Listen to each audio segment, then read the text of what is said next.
getting started, I will introduce myself really quick. I think most of y'all know who I am. If you don't, now you do. My name is Cecily.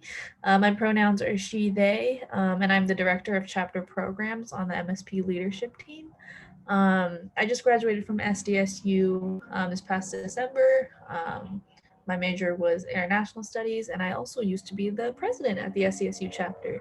Um, so I'm super excited you guys are all here, and we're just gonna get into it. I don't want to waste your Friday nights.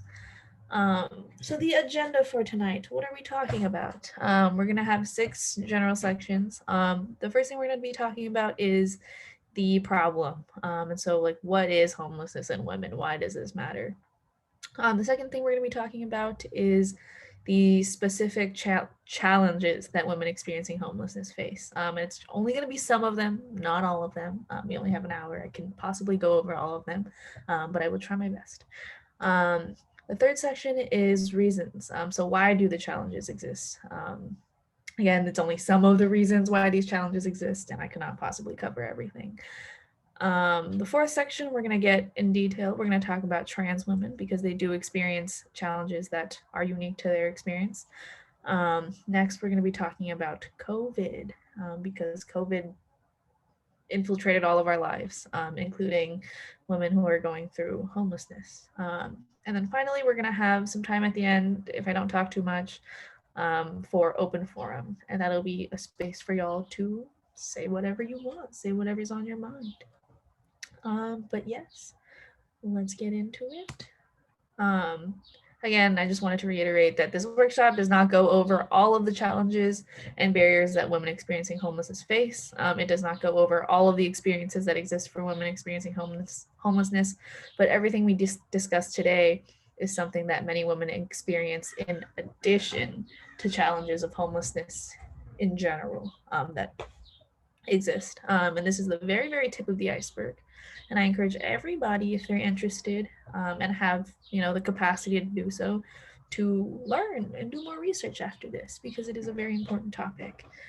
Another thing I want to do before we talk about anything is just like massive trigger warning. We are going to be talking about sexual assault, domestic violence, physical violence, mental trauma, and all of those things. And so if those things are not comfy for you, feel free to leave.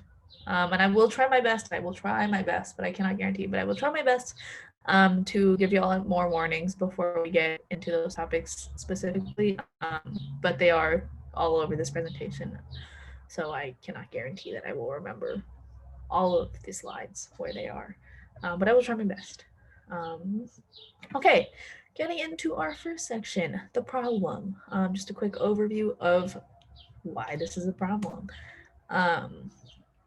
Basically, looking at this, we can see that there's a lot of women experiencing homelessness. In a 2019 HUD count, there was almost 220,000 homeless women in the United States. And granted, that number is lower than men, but that doesn't matter. And their experiences are just as valid, and their experiences are very different from those of men experiencing homelessness, and which is why we have a specific workshop talking about it. Under that number, we have the number of transgender folks experiencing homelessness and gender nonconforming folks experiencing homelessness. And there's no rate information for those two categories because apparently HUD did not gather data for them prior to 2016, which is not cool. But that is why we don't have the data for it, and I apologize.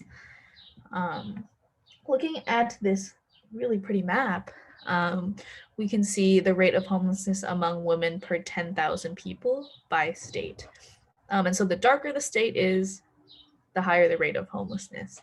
And so here in California, we can see that there is an average of 13 to 16 women per 10,000 people experiencing homelessness. And in Oregon, it's 17 to 20. And obviously, that is a lot, and neither of those numbers are okay because one person per 10,000 people is not okay. And so looking at this map, we can see that especially in California and Oregon, and on the coasts where I think all of us are, this issue is very, very pertinent. Next, I just wanted to go over the different types of homelessness because there are different types of homelessness.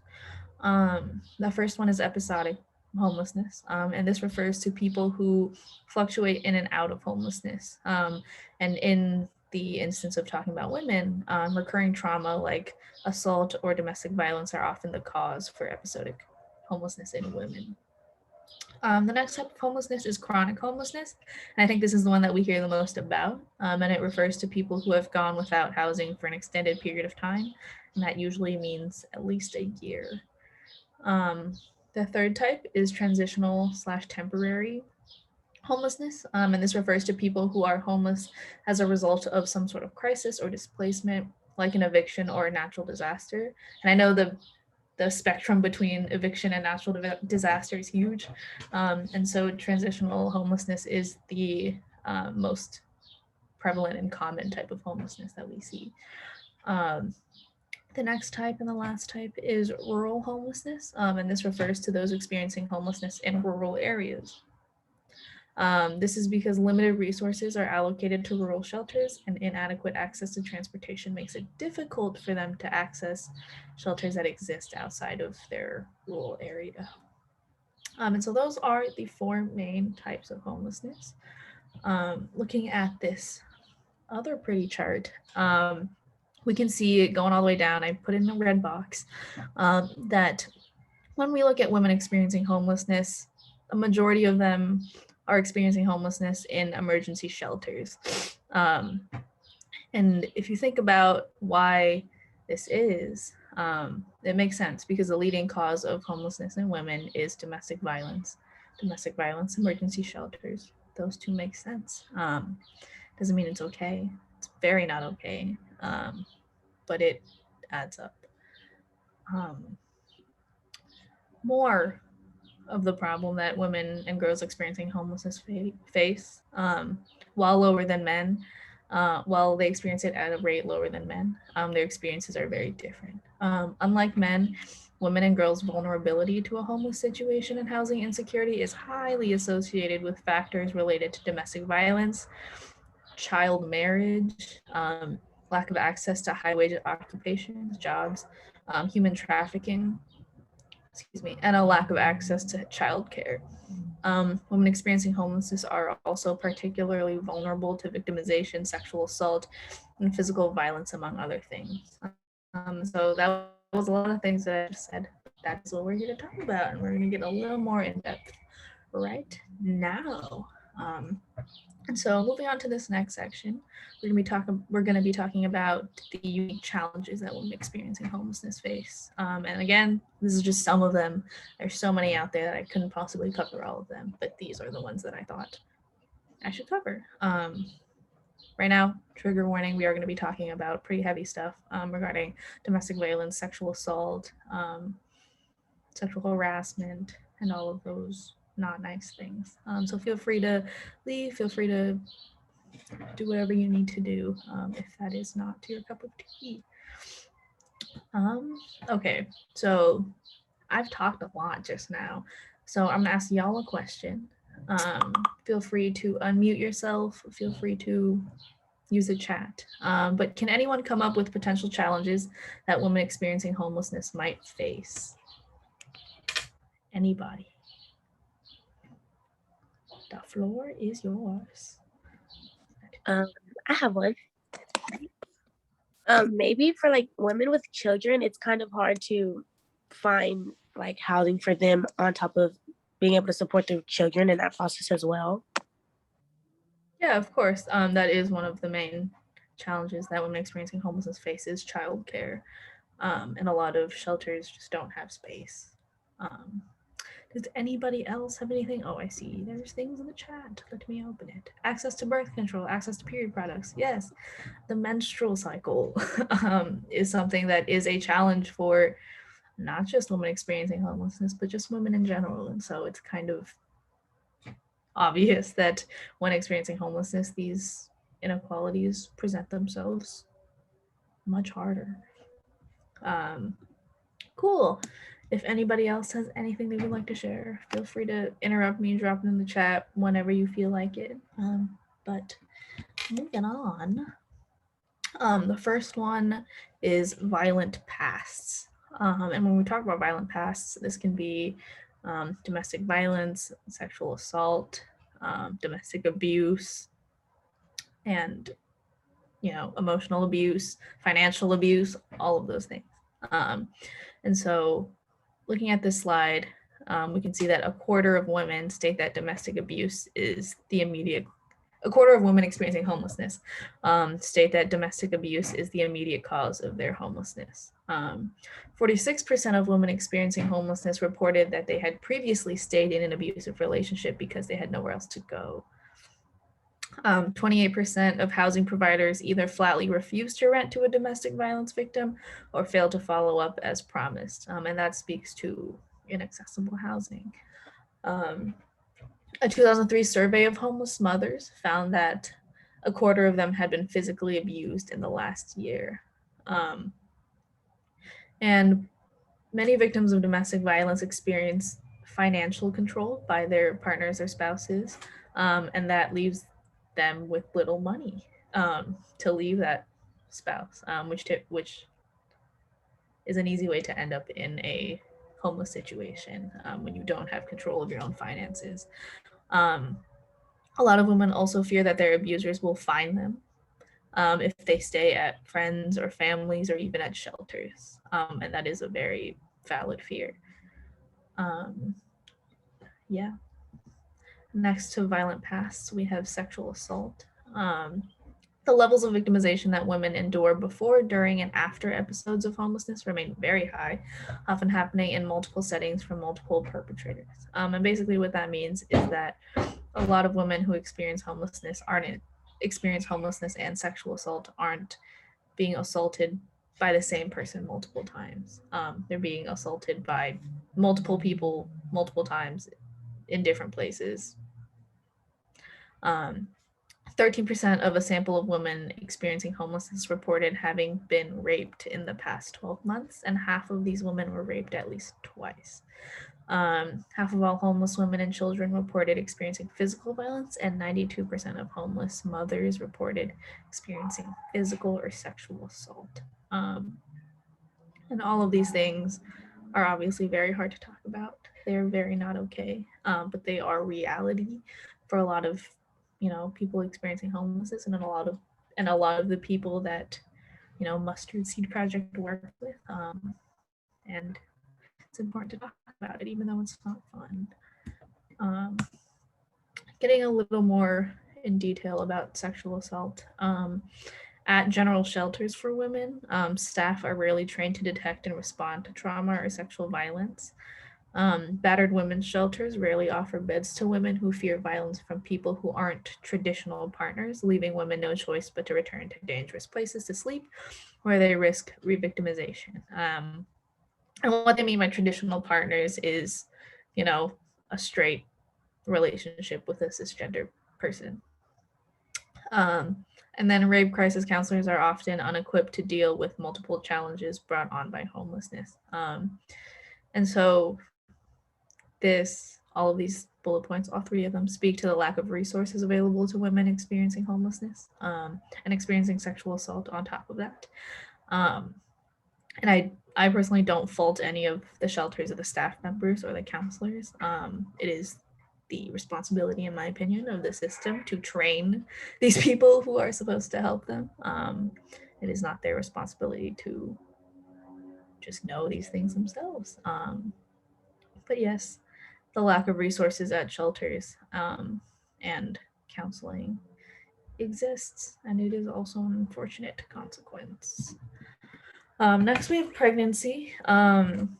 Coordinating well visits, maintaining proper nutrition, setting a birth plan, access to familial support are just a few of the challenges that all pregnant people experience. Being pregnant is really hard. I've never done it before. Probably won't, but it's really hard. And so it's obvious to say it. it's even harder when you're in a homeless situation. Facilities geared towards women experiencing especially pregnant women, are really scarce. Many women experiencing homelessness find themselves accidentally pregnant, unintentionally pregnant, because of the lack of access to birth control and healthcare. And they tend to delay seeing a health practitioner about their pregnancy because they are not accessible. And also out of fear that child welfare services may become involved, just because they are in a homeless situation. Um, and then information about pre and postnatal services for homeless women is hard to find. And even if you do find it, it's even harder to find access relative to location and transportation. And so the accessibility of resources to pregnant women experiencing homelessness is very lacking. And pregnancy obviously ties into healthcare and mental health care, when we talk about birth control and the, stress of having a child. But what comes after pregnancy? Childcare. Childcare is a huge burden on not only homeless women, but just people raising children in general. Can anyone here guess how much the average cost of childcare in California is per month? Feel free to use the chat. Again, that's like 10K a month. 10K a month. It is 1,000 a month. Oh. No worries. The average cost of childcare in California is around $1,000 a month. And if you think about it, that is a whole lot of dollars per month, to be spending on childcare. The average annual cost of childcare in the United States is $8,700 per year. That is also a lot. 85% of families experiencing homelessness are headed by single women. And so when you're a single parent, obviously it makes it harder to bear the cost of childcare. Most of these women are also likely to have very small social networks or have exhausted their existing networks. And basically what that means is, a lot of women who have familial support are able to lean on their parents, their family, to provide this childcare, and not have to pay for it. But a lot of women experiencing homelessness do not have those networks. And that makes it really hard to provide adequate childcare. This also makes childcare not only a potential cause of housing instability because, if someone can't afford childcare, it might, send them into debt. And that is often how a homeless situation starts. But it also makes it incredibly difficult for those who are already experiencing homelessness. And so if you're already experiencing homelessness and you have a child, childcare is not very accessible because it's expensive. Yeah. And then next we have healthcare. And when we talk about healthcare, you really want to remember that healthcare is not just physical. Healthcare is mental and physical. It is important that your body is healthy, but it is also very important that your brain is happy. And so almost half of all women who experience homelessness have a major depressive disorder, and they have it at twice the rate of all other women.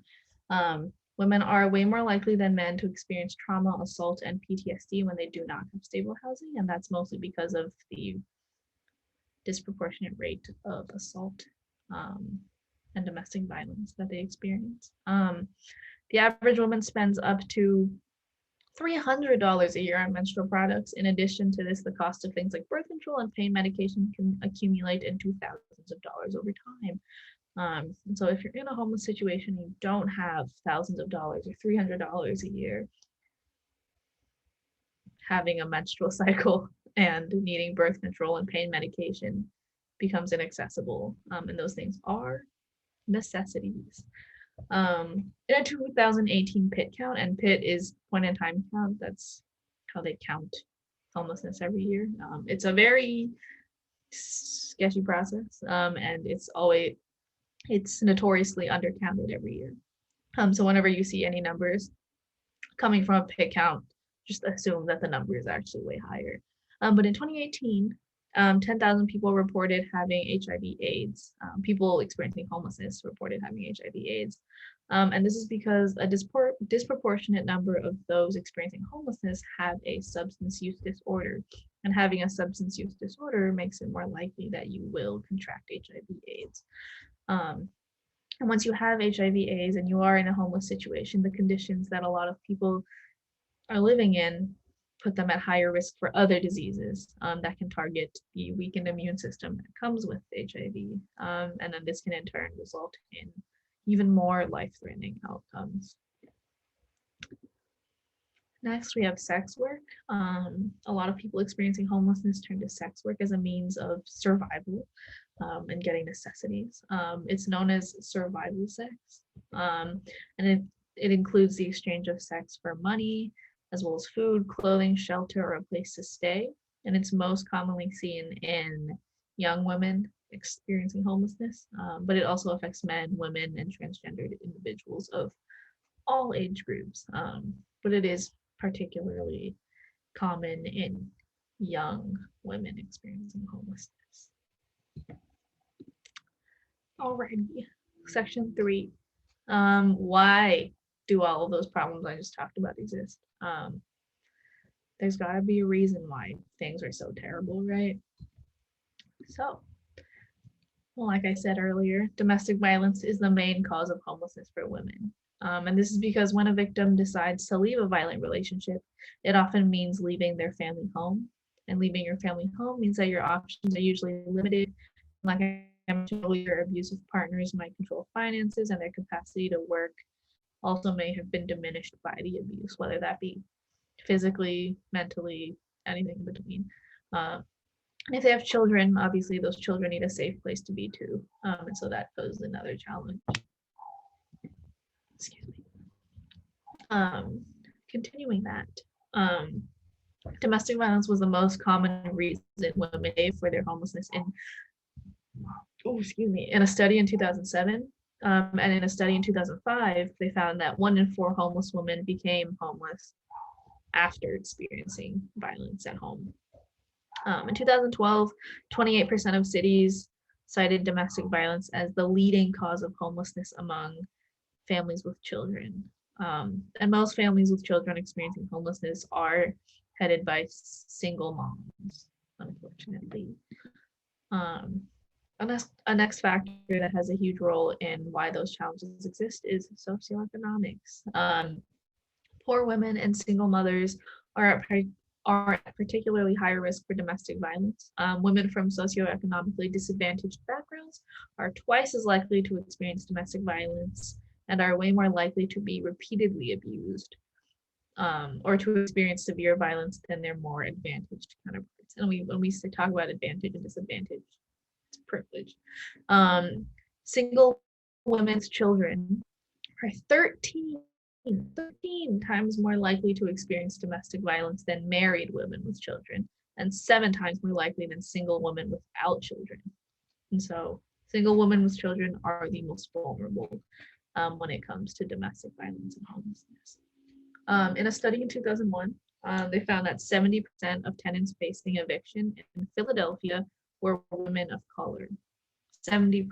That's more than disproportionate. That's 70%. And in LA, households headed by Black women with children faced higher eviction rates than other households, which is housing instability and a risk of homelessness. Next, I wanted to go over some systemic contributing factors. If you've been to the other workshops, you've seen this slide before. I put it in like all of the workshops, but it's just because I think it's very important and relevant. The first thing that is a really huge contributing factor is stigma.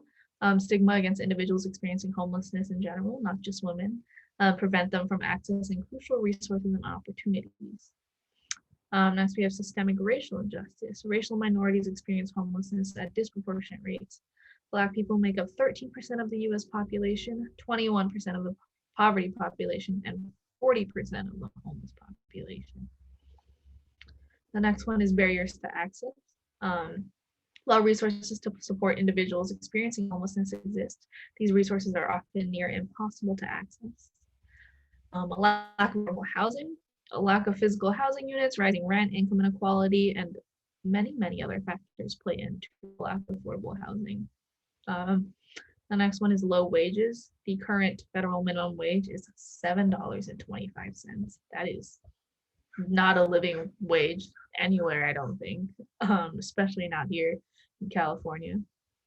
Next is mental and physical health care. Oftentimes, a lack of mental or physical health care is the reason one might be experiencing homelessness. It can also be one of the biggest barriers for escaping homelessness, and I kind of touched on that earlier.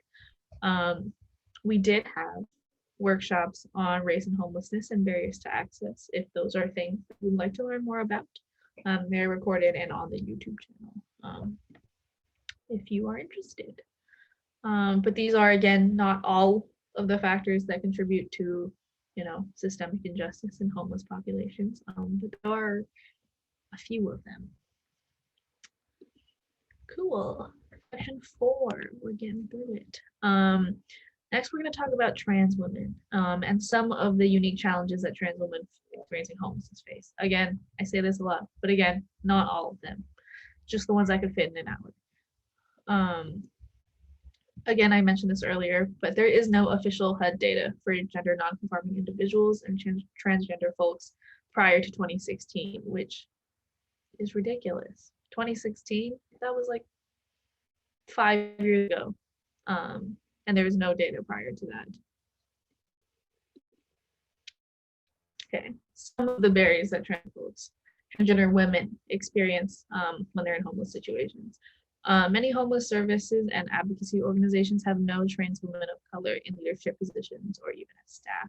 So if they're not represented in the staff, it's hard for, whatever service they're providing to be catered towards them. Trans women of color are deprived of housing at higher rates than cisgender people. 1 in every 2 trans people has been homeless.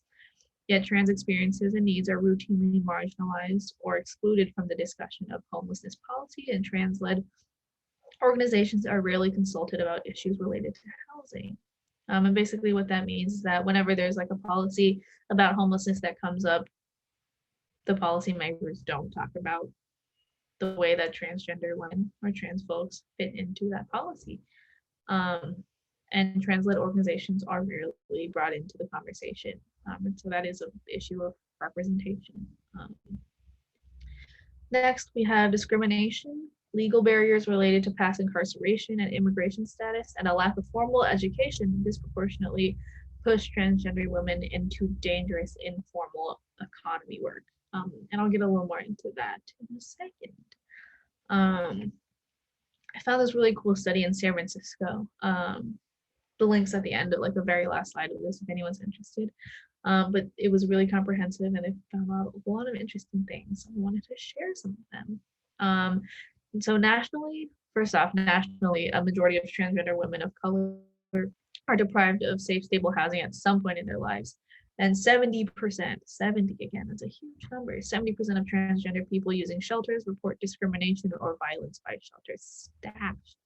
And then in this study, many of the study participants described sex work as a reliable way to earn money, but obviously they also wanted other types of work to be available to them. The lack of other options for many transgender women can leave those who decide not to work for the informal economy without housing or income. And basically what that means is there is an extreme lack of opportunity for transgender women in the workforce. And so many of them are forced to fall onto sex work as the only reliable way to earn money. But obviously some people don't want to do that. And for those who decide not to, that can often lead to a homeless situation because then they're without income, and without income, there's no housing. Data from the San Francisco Department of Public Health also showed that transgender women have been diagnosed with HIV at higher rates than other groups. Here, I wanted to show y'all, hopefully it's not too small, hopefully you can like kind of read it, but I will read it to you. This is basically the summary of the findings of the study in San Francisco. But basically what they found was that binary gender classifications and anti-trans discrimination made many transgender people feel unwelcome and unsafe in the city shelters. And binary gender classifications, that's just, the classification of male, female, man, woman, and that's it, which obviously is incorrect. And those two are not the only things that exist out there.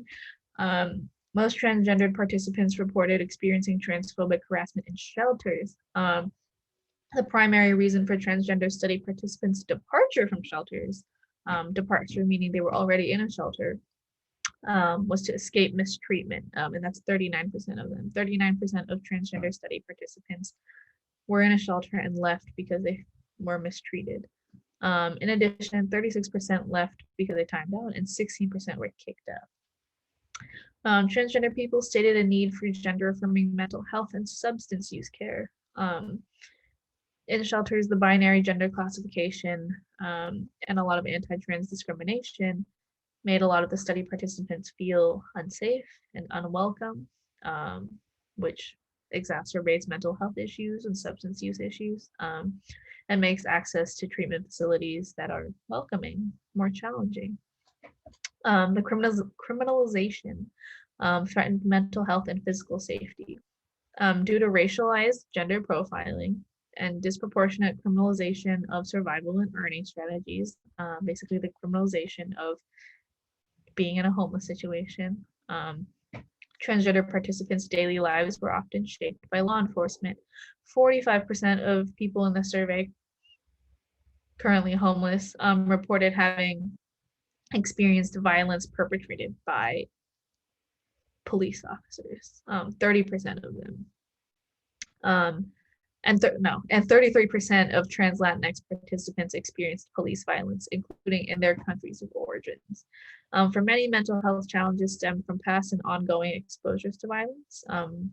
85% of trans Latinx participants had applied for asylum in the United States and had overlapping and unmet legal and mental health care needs, including gender affirming and linguistically competent therapists who could help them with asylum cases. And most of that, what I just said, was talking about trans immigrants.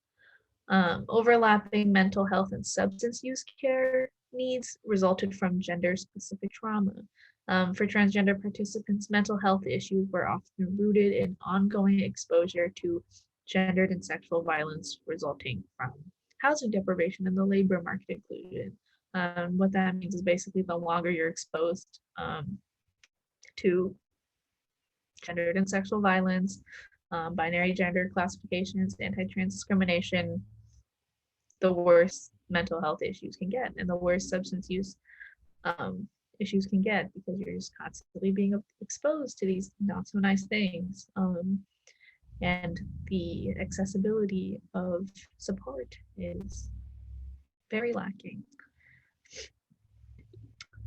Cool. Moving on to section 5. We're kind of speeding through this. It's only 6:40. That is okay. About COVID-19 impact. Obviously, the pandemic has had a huge effect on the entire planet, including all of you and myself. But the impact of the pandemic on women experiencing homelessness is one worth talking about. So the quarantine and mandatory lockdowns imposed by governments to curb the spread of COVID are deepening existing gender inequalities and disrupting the lives of women and girls experiencing homelessness disproportionately. So what does that mean specifically? Global data indicates that 58% of service industry employees are women, and service industry is the sector that was hit worst by the pandemic. Excuse me. Experts also expect to see a significant increase in the number of women and children seeking shelter in communities that do not have an eviction moratorium in place. And that's a trend that is expected to continue after the pandemic, because even after the pandemic ends, the economic impacts of it will continue. Another potential impact of the pandemic is an increase in the number of homeless survivors of child/forced marriages. And this is something that was seen during the Ebola outbreak.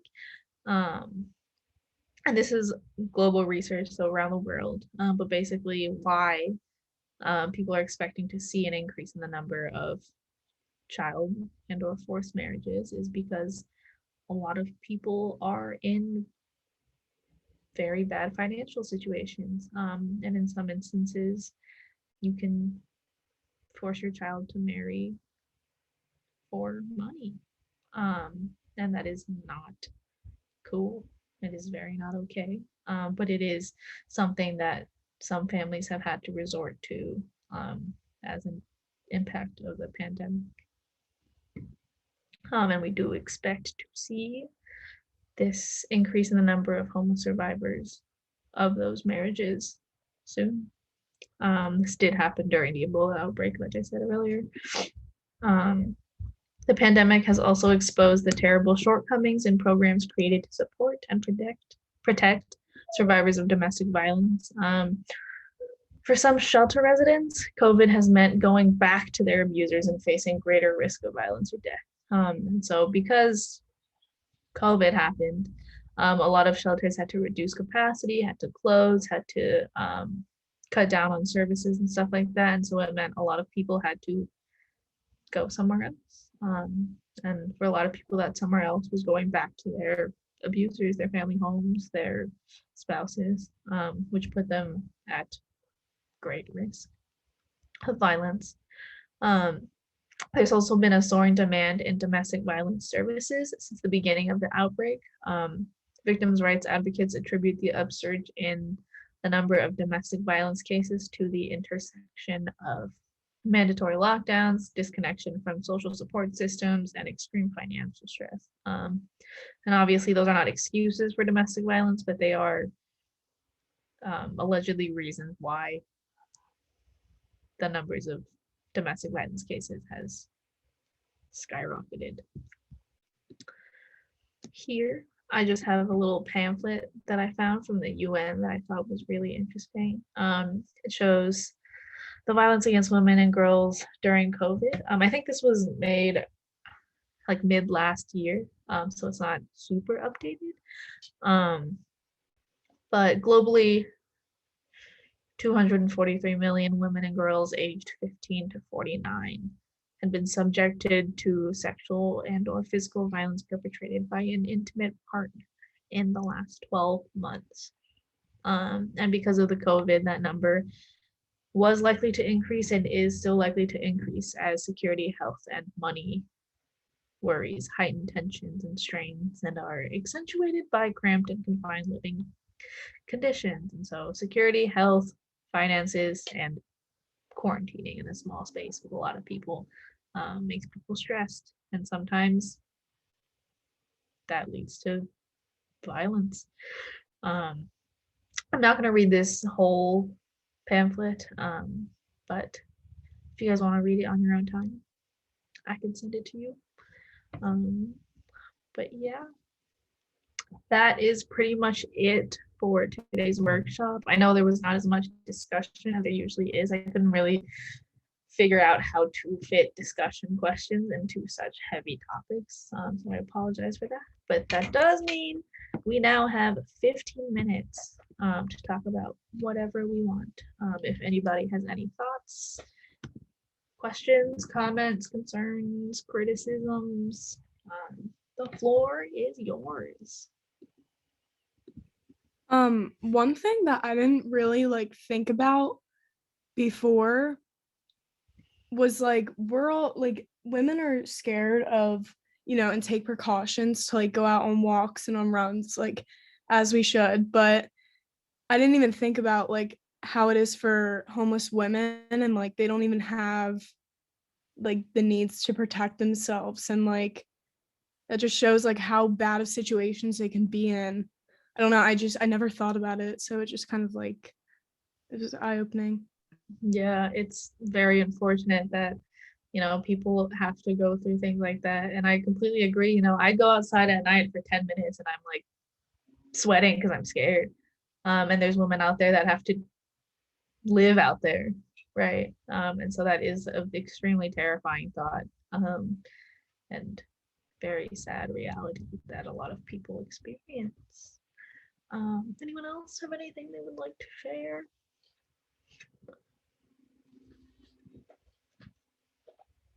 In the chat, I haven't checked that in a second. Hold on.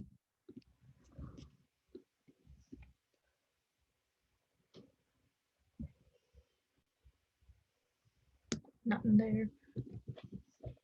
Alrighty, well, we ended pretty early. Oh, there's another chat. What does it say? Oh, thanks, Gabby.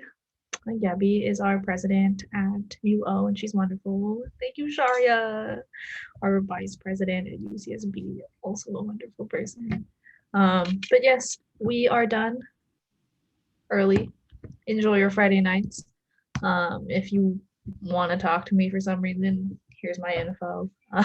You can write it down. But yeah, I will stop the recording now, and it's gonna do the scary thing. That's cool. Oh, I just wanted to say that this is great and it's definitely an eye opener. So thank you for doing this. Thank you. I appreciate it, Kyrie. Thank you for sharing. And I will now play some songs. We can finish listening to this.